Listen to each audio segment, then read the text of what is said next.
Conscious parenting తోటి ఒక మంచి మనిషిని సృష్టించే ప్రయత్నం అన్నట్టు ఇది. So it's a perfect combination of మనకు modern science plus ancient wisdom with scientific explanation వస్తుంది కాబట్టి they are able to relate to the program. And చాలా ఇప్పుడు almost more than 5,000 6,000 mothers register చేసుకున్నారు.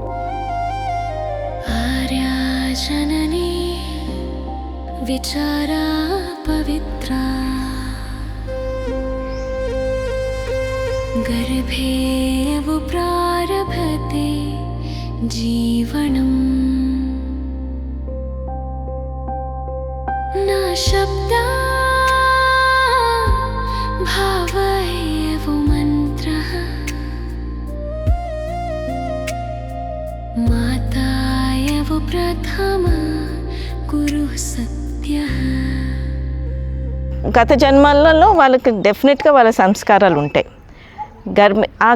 ఆ గర్భం కూడా అట్రాక్షన్ కూడా ఆ సంస్కారంతో వస్తారని అంటాం. సో ఇది ఆరిజన్ని ద్వారా ప్రీ ప్రెగ్నెన్సీ వర్క్షాప్స్ కూడా చేస్తాం. సో ప్రీ ప్రెగ్నెన్సీ వర్క్షాప్స్ చేసినప్పుడు ఆ కరెక్ట్ సంస్కారంలో ఉండే బిడ్డను ఆ తల్లికి అందేటట్టు, ఆ ఫ్యామిలీకి అందేటట్టు చూసుకుంటానికి ప్రయత్నం చేస్తాం. ఇప్పుడు క్వశ్చన్ ఏంటిదంటే, ప్రెగ్నెన్సీ టైంలో మనం ఉన్న సంస్కారాలు కూడా చేంజ్ చేసుకోవచ్చా అనేది క్వశ్చన్. సో మన శాస్త్రం గురించి ఆలోచించుకుంటే యాక్చువల్లీ ఈ కాన్సెప్టే ఏం అర్థం చేసుకుంటామని అంటే, గాడ్ అంటే భగవంతుడు, హీఈస్ ఓన్లీ కర్మాధ్యక్షుడు అనే కాన్సెప్ట్ మనకు తెలుసు. సో ఆ ప్రార్థన ద్వారా అది చేయగలుగుతామని. సో ఇప్పుడు ఈ బేబీ యాక్చువల్లీ భాగవతం చూసుకోండి, గర్భోపనిషత్ చూసుకోండి, ఆల్మోస్ట్ 7th 8th మంత్ తర్వాత వాళ్ళ ఆలోచన మొత్తం భగవంతుని మీద ఉంటుంది. బేబీది భాగవతంలో క్లియర్గా డిస్క్రిప్షన్ ఉన్నది. 7th 8th మంత్ తర్వాత ఆ బేబీకి అన్ని పూర్వజన్మ అవన్నీ పోయిన జన్మలు అన్నీ జ్ఞాపకం పెట్టుకుంటారంట. దాంతోపాటు భగవంతునికి they are actually conversing with God and they are saying, నాకు ఆ మెమరీ ఉన్నది, ఇప్పుడు అన్నీ నేను అవన్నీ మర్చిపోయి నీ చేతిలో నీ శరణాగతిలో ఉంటాను అనేది కాన్వర్జేషన్ ఉంటుంది అన్నట్టు. నా ఇవన్నీ ఆలోచించుకుంటే ఆ బేబీకి that connection with the hire intelligence ఇప్పుడు పోతుంది. బికాజ్ మన తల్లిదండ్రుల ఇప్పుడు కాంప్లెక్స్ లివింగ్ ఉంది కదా ఇప్పుడు. సో ఆలోచనలు బేబీ తల్లిది కొంచెం తల్లిది తండ్రిది, they are not connected with the higher agency. So the baby is also ఆ ఎమోషన్స్ అనేది తల్లి తండ్రిది ఎక్కువ ఎఫెక్ట్ పడుతుంది అన్నట్టు. So if mother and father at the time, family మొత్తం కూడా, not only mother and father, family మొత్తం కూడా ఆ ఆలోచనతోటి ఆ స్పిరిచువల్ ఎన్వైరన్మెంట్లో ఉంటే ఆ బేబీ విల్ భగవంతుని నామం ద్వారా వాట్ ఎవర్ యూ డూ, ఆ భగవంతుని నామం ద్వారా మంత్రాలు జపించండి, ఒట్టి ప్రార్థన ద్వారా ఆ బేబీ సంస్కారాలన్నీ చేంజ్ చేస్తేందుకు కూడా చేసుకోవచ్చు. Because we are approaching the higher intelligence to work on the God. ఇప్పుడు మోడర్న్ సైన్స్ అనుకోండి, అది మనం ఎపిజెనెటిక్స్ అని అంటున్నాం, బ్రహ్మాండంగా చెప్తున్నారు. ఏంటంటే it's not in the genes అంటున్నాం. జీన్స్ అంటే మదర్ అండ్ ఫాదర్ నుంచి క్యారెక్టర్స్ బేబీకి వస్తుంది. ఆ క్యారెక్టర్ బేబీస్కి వచ్చేదంతా జీన్స్ ద్వారా అంటున్నాం, chemical agents, DNA, right? So ఈ జీన్స్ని చేంజ్ చేస్తారు. ఇది ఇప్పుడు ఏమంటున్నాం అని అంటే, ఆ సైంటిఫిక్ గ్రూప్ బేబీకి వచ్చే సంస్కారాలు, క్యారెక్టర్, పర్సనాలిటీ జీన్స్ ద్వారా కాదు. Only 20% is based on the jeans, 80% is based on the environment we giving the child in the womb.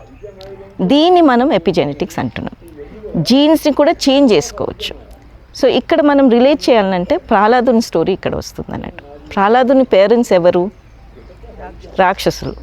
And రాక్షసులు కాబట్టి అతనికి జీన్స్ కూడా రాక్షసులు ఉంటాయి, ఆ సంస్కారాలు కూడా రాక్షస సంస్కారాలే ఉంటాయి, అవునా కదా? ఆ పాత ఉన్న అంటే హిస్ ప్రీవియస్ బర్త్, ఆ గర్భం తీసుకున్నదంటే ఆ సంస్కారాలు కూడా రాక్షస సంస్కారాలే. బట్ ఏమవుతుంది, లోపల గర్భంలో ఉన్నప్పుడు కయాదు, ప్రహ్లాదుని అమ్మ నారదముని ఆశ్రమంలో ఉంటారు, మనకు అందరికీ తెలుసు. అప్పుడు నారదముని ఏం చేస్తారు, ఆ ఎన్వైరన్మెంట్ అరౌండ్ మొత్తం మంత్రాలతో ఉన్నారు. ఓం నమో నారాయణ మంత్రంతో ఉంటారు బేబీ ప్రహ్లాద లోపల. తర్వాత పుట్టిన బిడ్డను మీరు చూసుకుంటే యాక్చువల్లీ ఇట్స్ కంప్లీట్లీ డిఫరెంట్. అది రాక్షసుడు కాదు, భగవంతుని నామంతో పుట్టిన బిడ్డ పెద్ద భక్తుడిలాగా ఉంటారు, అది మనకు తెలిసింది. సో దాట్ ఇప్పుడు పాతకాలం అని అనుకోవచ్చు. ఇప్పుడు ఎపిజెనెటిక్స్ అనేది అదే చెప్తున్నాం, ఎన్వైరన్మెంట్ తోటి మొత్తం బేబీ మనకు చేంజ్ చేయవచ్చు. అది ఆరిజిన్ ఈ కాన్సెప్ట్. మనకి ఎన్ని తప్పులున్నా కానీ యాజ్ పేరెంట్స్ ఎన్ని మంచి అని ఆ మంచి రావాలంటే ఆ దైవ ఉన్న జీన్స్ రావాలనంటే అవి కూడా జీన్స్లోనే వచ్చేస్తాయి. ఆ ఎన్వైరన్మెంట్ చేంజ్ చేసేసుకొని ఆ జీన్స్ ద్వారా ఎన్వైరన్మెంట్ తోటి ఎపిజెనెటిక్స్ లాగా ఆ బిడ్డకు అందుతుంది. అండ్ ఇప్పుడు ఎపిజెనెటిక్స్ మనం అనుకుంటే ఓన్లీ 1 జనరేషన్ కాదు, మనం ఏమంటున్నామంటే చాలా మటుకు సైంటిఫిక్ స్టడీస్ ఉన్నాయి. గ్రాండ్ మెటర్నల్ స్ట్రెస్ గ్రాండ్ చైల్డ్కి వస్తుందని. సో ఎపిజెనెటిక్స్ అనేది త్రూ ఎపిజెనెటిక్స్ ఓన్లీ ఆ గ్రాండ్ చైల్డ్కి కూడా వస్తుంది. సో ఒక్క జనరేషన్ మార్పు చేసినా కానీ మనం ఫ్యూచర్ జనరేషన్స్కి అంత మార్పు చేసుకుంటూ వెళ్ళొచ్చు. మనః ప్రశాంతం శిశో భవితవ్యం ఆర్యా జననీ సుద్భ్యాన మార్గః. సో ఇప్పుడు మనం కొత్తగా పెళ్ళైన వాళ్ళకి అని అనుకుంటున్నాం కదా, వాళ్ళకి ఏం అడ్వైజ్ ఇవ్వాలనంటే, పెళ్ళి అంటే ఆటోమేటిక్లీ నెక్స్ట్ స్టెప్ మన లైఫ్లో ఏంటి, పిల్లలు అంటే నెక్స్ట్ స్టెప్ ఏంటి, వాళ్ళ మంచి కొరకు ఆలోచన చేస్తారు, వాళ్ళు మంచి స్కూల్లో పెట్టాలి. సో ఇప్పుడు ఈ మనకు మొదటి నుంచి ఏమనుకుంటామంటే ఫినాన్షియల్ సెక్యూరిటీ గురించి చాలా ఆలోచించుకుంటున్నాం. ఇద్దరు హస్బెండ్ అండ్ వైఫ్ స్ట్రగుల్ చేసుకుంటా చాలా మంచి ఫినాన్షియల్ సపోర్ట్ తోటి మంచి స్కూల్స్లలో పెట్టాలని అనుకుంటున్నారు. బట్ ఏమంటున్నామనంటే actually what is the requirement, ఆ బేబీకి ఏం రిక్వైర్మెంట్ ఉన్నదో మనం ఫస్ట్ ఆలోచించుకుంటున్నాం.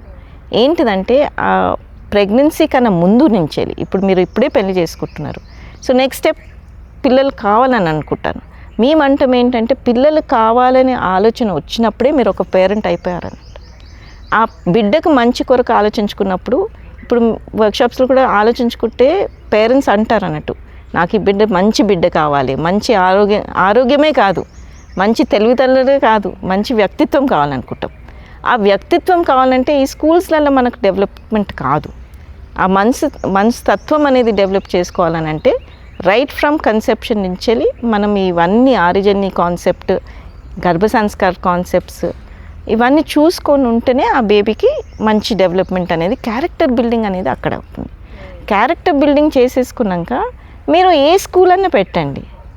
ఎక్కడ అంటే ఇప్పుడు స్కూల్స్లో అడ్మిషన్స్ కూడా చాలా కష్టమవుతుంది. సో చాలా యాంగ్జైటీ పేరెంట్స్. బట్ ఫస్ట్ ఇది బేస్ మనం మంచిగా చేసేసుకుంటే ద బేబీ ఏ స్కూల్లో పెట్టినా కానీ మీకు ఆ ఇంపల్స్ టు స్టడీ అయినా కానీ, impulse to be friendly with everybody, క్లాస్లో అందరికీ మంచి చేయాలి, ఆ మాతృత్వం ఆ మంచితనం అనేది వాళ్ళకి వచ్చేస్తుంది. కాబట్టి you don't have to worry about the child అని చెప్తూ ఉంటాం అన్నట్టు. సో పెద్ద స్కూల్స్ కన్నా ఎక్కువ ఈ ఫస్ట్ ప్రెగ్నెన్సీ అయినప్పుడు బిఫోర్ ప్రెగ్నెన్సీ నుంచి కూడా మనం అవన్నీ ఆలోచన చేసుకొని పెట్టేసుకుంటే ఆ బిడ్డ లైఫ్ లాంగ్ సెక్యూరిటీ ఉంటారని we can give you guarantee. ఆరిజన్ని జాయిన్ కావాలంటే బేసిక్లీ వెబ్సైట్ ఉన్నది. ఆరిజన్ని అని టైప్ చేయగానే వెబ్సైట్ వచ్చేస్తుంది, దాంట్లో ప్రోగ్రామ్స్ అన్నీ ఉంటాయి అన్నట్టు. సో ఇక్కడ ఏంటంటే ఆఫ్లైన్ వర్క్షాప్స్ ఉంటాయి, ఆన్లైన్ వర్క్షాప్స్ ఉంటాయి. ఆఫ్లైన్ ఏంటంటే ఏదైనా ఓన్లీ హైదరాబాద్లో జరుగుతున్నది. ఇప్పుడు ప్రతి డాక్టర్స్ ఇన్ఫ్యాక్ట్ బయటి చోట్లలో కూడా డాక్టర్స్ అడుగుతున్నారు అన్నట్టు. సో ఇన్ఫ్యాక్ట్ శ్రీకాకుళంలో డాక్టర్ హర్షవల్లి గారు చేస్తున్నారు, అలానే వైజాగ్లో వేరే చోట్లలో ఆఫ్లైన్ వర్క్షాప్స్ కూడా చేసేందుకు ప్రయత్నం చేస్తుంది. సో ఇవన్నీ ఇన్ఫర్మేషన్ కూడా వెబ్సైట్లో ఉంటుంది. ఆన్లైన్ వర్క్షాప్స్ ఉంటాయి ఆన్ సండే, తెలుగు కొరకు ఎక్స్క్లూజివ్ వర్క్షాప్స్ ఉంటాయి అన్నట్టు సండే నాడు. ఆశ్రమ్ ప్రోగ్రామ్స్ కూడా ఉంటాయి. సో ఇదంతా కూడా వెబ్సైట్లో ఇన్ఫర్మేషన్ మొత్తం ఉంటుంది. జస్ట్ arijanni.org అని పెట్టేసేయండి, you can go. Registration page కూడా చాలా సింపుల్. మాకు ఒక నంబర్ కూడా ఉంటుంది 96033906 అని, అక్కడ వెబ్సైట్లో ఉంటుంది. మీరు ఎప్పుడైనా కానీ you can contact that person. ఆ అమ్మాయి కూడా వాలంటీర్ లాగా చాలా బాగా ఇన్ఫర్మేషన్ ఇచ్చేసి మీకు ఏదైనా రిజిస్ట్రేషన్ ప్రాబ్లం ఉన్నా అని వాళ్ళు హెల్ప్ చేసి రిజిస్ట్రేషన్ చేసుకోవచ్చు. And each workshop is only 100 rupees. ఎందుకంటే ఇది గ్రూప్ అంతా సేవలాగా భావించి చేస్తున్నారు కాబట్టి ఆ 100 రూపీస్ పే చేసేస్తే మీకు ఇంకా అందులో ఎంటర్ అయిపోతే ఇప్పుడు మేము అనుకున్నాం కదా గాయత్రి మంత్ర సెషన్స్, స్పిరిచువల్ సెషన్స్, వేరే సెషన్స్ అన్నీ కూడా మీకు బోనస్ సెషన్స్ లాగా ఇస్తారు. ఎందుకంటే ఆ 9 months ఉన్నది మనకు టైము.